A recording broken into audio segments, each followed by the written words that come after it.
Hello, everyone, and welcome to this week's Invisible Not Broken. All right, so this episode is a long time coming. We have been trying to get together for, I think it's been about 6 months to get this interview, and I'm so glad we finally got together because this is an amazing interview.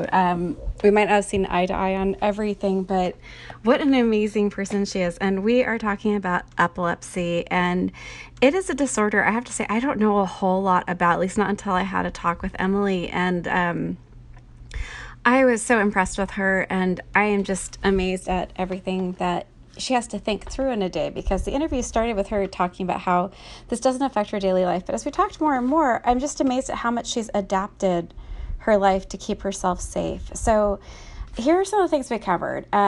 First off, I am just so impressed with how articulate she is. She is amazing to listen to and to talk to. She is so clear and amazing, and you could just really see how great of a writer she is, and I can't wait for her to publish something. So that was something we talked about, that creative writing and memoir writing is very healing for her. I really honestly cannot wait to read what she writes. She gave such an incredible description of what it's like to come out of a seizure.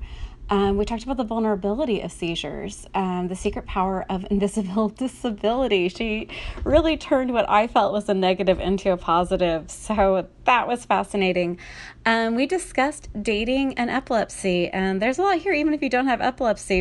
A lot of this applies to any chronic or invisible illness. One of the things that she has decided not to do is not to drink anymore. So we talked a lot about what it's like to not drink socially, especially here in the United States, where that's almost like, that becomes really crunchy and hard to explain sometimes. All right, so you are going to hear my cat having a hissy fit. We were interviewing in my studio, and there's a glass French door, and the cat was doing everything she could to get in. I swear I do not abuse my animals, but you would never know it by the way she is meowing. Just something to listen for and to understand. Okay, so back to what's going on. We had a long talk about medical marijuana, not just the medical marijuana California laws, some issues I have with that, also the incredible reality of medical refugees and families trying to get their epileptic children into a state that allows for medical marijuana. We talked about Charlotte's Web, which was almost pioneering in medical marijuana and also medical marijuana and epilepsy.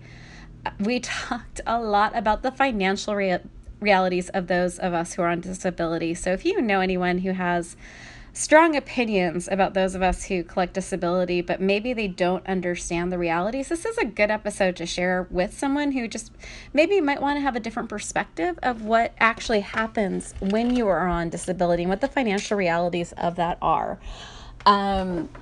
We talked about Pixar because that was a news story right when we were doing the interview, that The Incredibles Part 2 was causing epileptic seizures, and we had a chat about that. We talked about some triggers of epilepsy that one might not expect, so that was fascinating. We talked about what to do if you see someone who has a seizure. This is some really good information.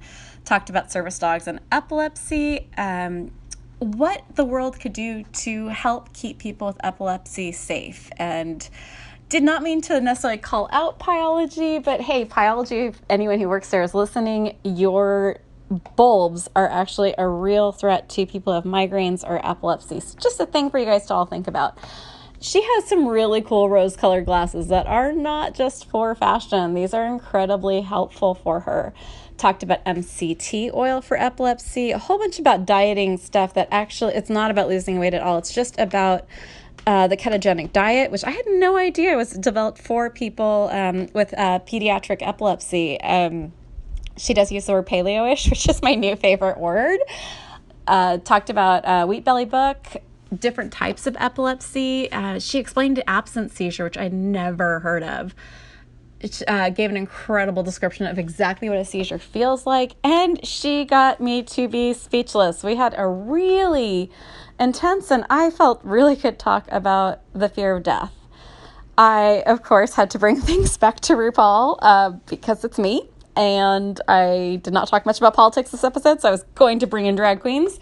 And we talked about Ms. Cracker. I had just watched an episode, I think the day before, 2 days before we recorded, that really explained something well. And I explained in the episode, please listen, it's near the end.